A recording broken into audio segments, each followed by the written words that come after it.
So I will be handing over to Jocelyn, who will be the moderator for this session, and we will be speaking about scaling from South Africa to the rest of the world. The focus for that is because this is a Joburg summit, so that's the reason why we're looking at South Africa to the rest of the world. So over to you, Jocelyn. Thank you. Okay, thank you. Hi, everybody. And thank you for staying with us this long to hear all of these exciting insights that we're going to share. And I think the whole day has been leading up to this, right? Because we have been having conversations around scaling. The first keynote was on the global Africa, and then Andrietta did a really good job in preempting everything that we're about to talk about here. So it's going to be things that people have probably heard before from that pitch. So before we get into that, my name is Joss, and I am part of the team at Startup Bootcamp Afritech. I am the head of marketing and storytelling, and so one of my key roles is to help the startups when it comes to pitch workshops, which we also did here for Africa Arena. And we have seen the importance of storytelling when it comes to scaling. But before we get into everything that we're about to share, I would like the panel to actually introduce themselves. Oh, it's a fireside chat, sorry. Yes, so the members of this fireside chat can introduce themselves. We'll start with you, Oluwaduni. Hi again, everyone. My name is Oluwaduni. I'm program manager at Techstars. We are currently the most active pre-seed investor in the world. My work cuts across deal sourcing, screening, and due diligence. So if you're a founder in the audience, please find me. Early stage founders. Hey guys, my name is Brian Mlambo.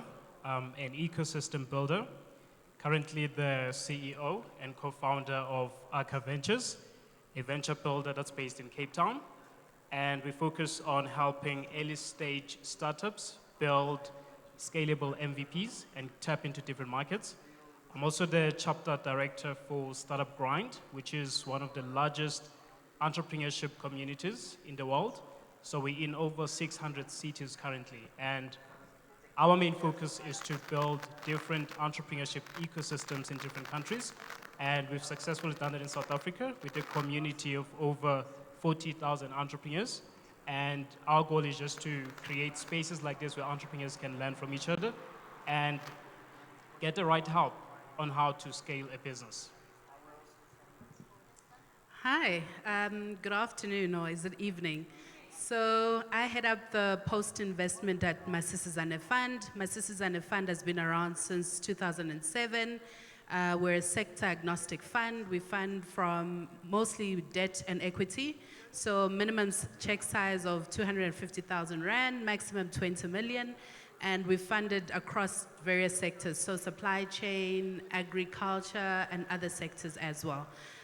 So where I come in is once the deal has been done, so pre-investment would do the due diligence and the other stuff. Where I would come in is post the deal being done. So once the deal has been structured, my department then would look at where the value add, what is the value creation we can have with a particular business. Do we need to add mentors, business mentors, turnaround specialists? What are the gaps that we've identified when funding a particular business, and how can we assist them to be sustainable in the long run? Okay, wonderful. So thank you so much, everybody, for joining this panel. And so I think it's very good that we have a lot of representation for early stage companies, because I feel like they struggle the hardest to scale. And so them finding product market fit, that whole process usually works better when you're in a local context, right? So what do you feel is the thing that South Africa does best when it comes to setting up these startups for the global stage? I'll start with you, Esther. A very good question. So what I've found, or what I've seen or viewed, is that a lot of, and I think Andrietta spoke on this, right? It's understanding what is your depth. So how, have you fully scaled within the market, within the South African context? Do you understand your market? Are you a market leader in what you're doing? And then obviously trying to then say, okay, how can we take this product forward? What are some of the things that we need to be looking at? Can we piggyback off, large corporates? The ones that have done it very well have piggybacked off corporates that are already in the African market, for example, or in other markets in other parts of the world. So it's very key to understand, what is your capability, what are you strong in, and how can you then take it forward? And understanding that, cultures are different in different markets. So how can you leverage off already what is existing in other markets that you find is your competitive advantage that you can take there? But also understanding that there's a nuance to going in a new market, and it might not be, you might not be successful, but how can you make yourself successful? Who do you need to partner with on the ground to make yourself successful in whatever market you're trying to get into? Yeah, that's a very good point. At Startup Bootcamp, we also help startups scale into other areas. And we have done that very successfully with our last 2 cohorts for a program where we're running in Senegal. So all of these Pan-African companies were coming to Senegal, and then we were helping them set up, and they came out, they technically scaled, even though at an early stage. So that's a very good point. How has your experience been at Techstars, since you have the ARM program, right? The program you're running in Lagos. So how has that been? Specifically regarding these startups understanding the importance of coming into a local area and understanding the needs that are there in that area, as opposed to just building the same thing that you're building in South Africa and then doing it in Lagos. Absolutely. I think that, so I'll answer it from 2 different perspectives. I'll say what I say to companies when they talk about scaling into other markets. The very first thing I say is you need to do deep market research. A lot of people say they do market research, but it's very surface level. Like, go deep in the weeds, understand your consumers' behaviors, understand the trends in the market, understand who your competitors are, get a sense of what the purchasing power is like for the average person in that market, as well as localize your products. You can't take something that works because the product is great or because the service is great in Nigeria. There's no guarantee that it will be great in South Africa. You need to localize it, and localization could mean just changing how you communicate with your customers.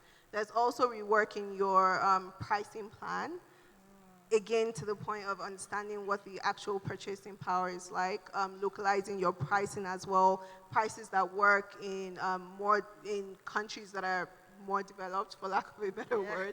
I mean, inflation in Nigeria is currently at 30% plus. If you're bringing a product right now, purchasing power is probably at the lowest it has been in almost a decade. So you need to be conscious of those things. And then with your marketing and communications, just knowing what resonates with the users in that market. Are they big on social media? Is it billboards? Is it radio? Is it TV? What exactly do you need to do? So I'd say that those are the things I say, or those are like the top 4 things I ask startups to just focus on when they're talking about going into a new market.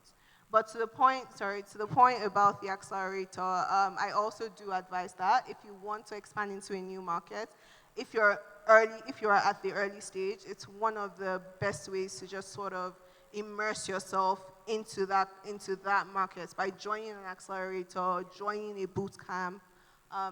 That will you'll do so much work in the space of, what I've heard or the feedback I've gotten is that through accelerators and incubators and boot camps, you do the work that would have taken you 2 years to do, you do it within like a compressed period of about a month. So it's also a great way to expand at the early stage. Yeah, we say it's 18 months worth of growth in 3 months. Exactly. So that's a very interesting point. Brian, so on a global perspective, because Startup Grind is also like all over the world, what use cases do you have? Like, what case studies do you have of startups that have scaled from South Africa or Africa? Because I feel like if we just say SA, there's so many other countries represented, so it's better for us to just talk about South Africa as a market, but then the whole ecosystem. How have you, what has your experience been in terms of case studies of startups that have succeeded in a global perspective, in a global market? Okay, so I'll probably just reference 2 of them, and they recently raised funding last year as well. So that's one of our partners, which is Peach Payments and Stitch Money. So they managed to raise over $30,000 to expand throughout Africa. And one of the key things we've noticed in the community itself is a lot of startups try to scale, but it doesn't go well. And most of the time it's because they either try to scale too soon or don't fully understand what scaling means for them. They touched on understanding your local market first. Some of them, they have a business, they've been running for a few years, and they've only tested it with a small market. And because it succeeded with a small market, now they think it's ready to, to go over the continent. Whereas it's not the case for most of the businesses. So one of the things we've done at Startup Grind is we build an active ecosystem where if someone wants to expand to Nigeria, for example, you can find a Startup Grind chapter that side, connect with people locally who can help you understand the market, do your research, even when you want to travel. We've had some startups, reach out to us, tell us they're going to Nigeria, they want us to connect them with someone, and we facilitate those introductions so that, for some of them, they don't even have to pay for accommodation. You can get free accommodation, go that side, do your research, understand the market, and with some of the companies we see succeed, they do the groundwork locally, and eventually they expand into different markets and make sure that they have the necessary research about the specific market before they tap into it. That's interesting. I feel the global networks are very important. I think Techstars will attest to the fact that our even Startup Bootcamp is also global, and we have a lot of our founders then cross-collaborating and giving us other advice, which is very good.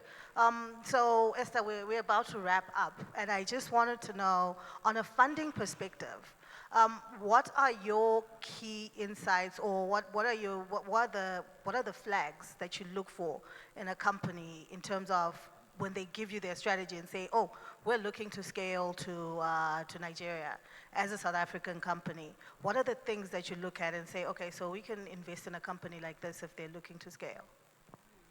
So there are a few, right? Financial, non-financial metrics that you would look at. You would look at, what is their expertise? Do they have the depth locally? Is there something that, what is the competition landscape where they want to go? Is there an offering that differentiates them from the local market? And how do they partner with someone locally? Have they partnered with someone locally who understands the market, who can add value? Are they partnering, for example, with an innovation hub? In South Africa, we have innovation hubs. Are they partnering with the local community to really understand the market that they're trying to get into? And what does success look like? I think often we talk about scaling, but rarely do we talk about what does success look like for you.